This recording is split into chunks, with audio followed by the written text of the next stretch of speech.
तो आज हम जयपुर की एक बहुत अच्छी जगह आए हैं जहाँ पे बहुत सारे तोते ही तोते हैं। ये देखो। ओ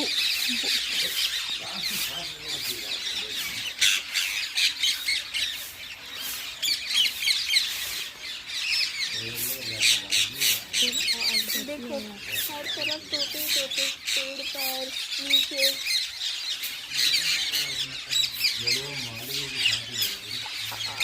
आवाज भी देख पा रहे हैं।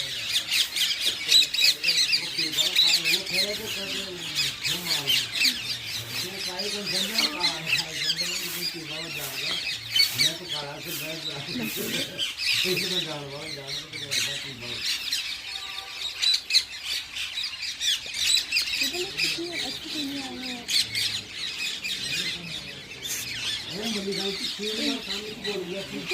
वो दोस्त दो